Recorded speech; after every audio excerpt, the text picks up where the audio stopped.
Hello everyone, कैसे हैं सब लोग। उम्मीद कर रहा हूँ सारे बेहद शानदार होंगे। तो 7 डेज चैलेंज के डे 6 पर हम आज।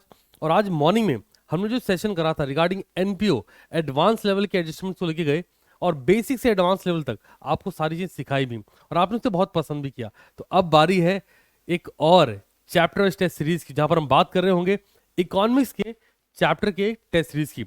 अब देखो यहाँ पे कुछ इंस्ट्रक्शंस होंगे जिनको आपको बहुत ही शिद्दत से फॉलो करना है। आइए जल्दी से बात करते हैं जून 2023 बैच के लिए, है ना। बहुत ऑब्वियस है, ये वो बैच है जहां पर आप समझ रहे हो ना, रिपीटर सबसे ज्यादा अपने आप को नरिश कर रहे होंगे, परफॉर्म करने वाले एग्जामिनेशन के लिए। तो जो इंस्ट्रक्शन का सबसे पहला पार्ट है, आपको पेपर पेंसिल से ही देना है, पेन नहीं यूज करनी। सेकंड नंबर पे एग्जामिनेशन कॉपी। बहुत सारे पेपर ले चुका हूं जून 2023 बैच के लिए। बहुत ही अलग लेवल की फीलिंग चल रही है जब हम 7 डेज चैलेंज को फॉलो अप कर रहे हैं with डीसीडी, dedication, commitment and discipline, है ना।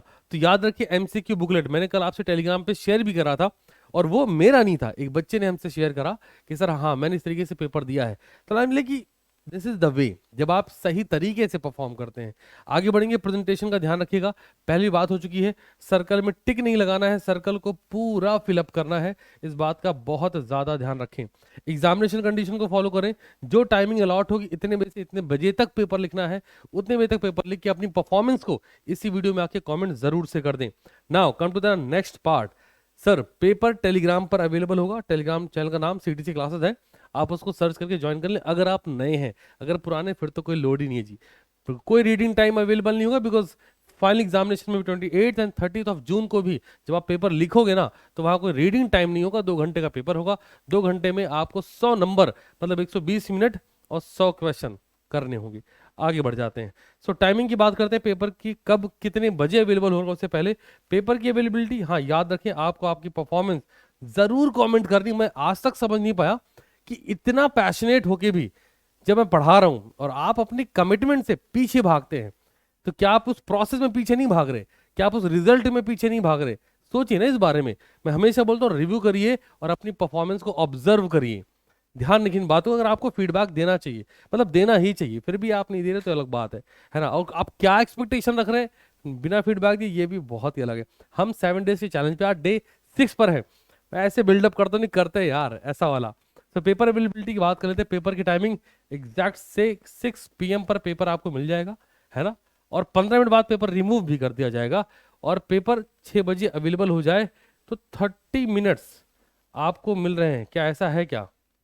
नहीं सर। क्यों? क्योंकि 20 क्वेश्चन दे रहे हैं, तो आप सिर्फ और सिर्फ 20 मिनट में इसे आराम से लगा सकते हैं। और हाँ याद रखें, तुक्का ना लगाएं, कंसेप्ट लगाएं।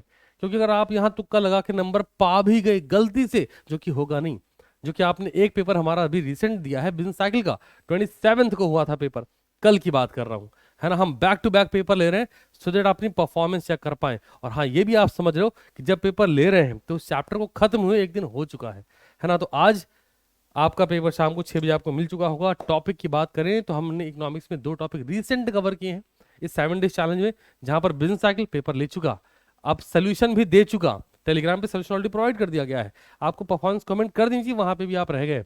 अब बारी है आपके पहले चैप्टर के पेपर की, और ये पेपर भी बहुत अमेजिंग होने वाला है। मेक श्योर करें कि आप अपने पेपर को उसी शिद्दत से परफॉर्म करें। 6 बजे पेपर मिलेगा, 6:20 तक पेपर परफॉर्म कर लीजिएगा, और अगले 10 मिनट के अंदर आके अपनी परफॉर्मेंस कमेंट करें। आपके एक्सपेक्टेड मार्क्स, आपको क्या लग रहा है, आपको क्या मार्क्स मिलने चाहिए। Wish you all the very best.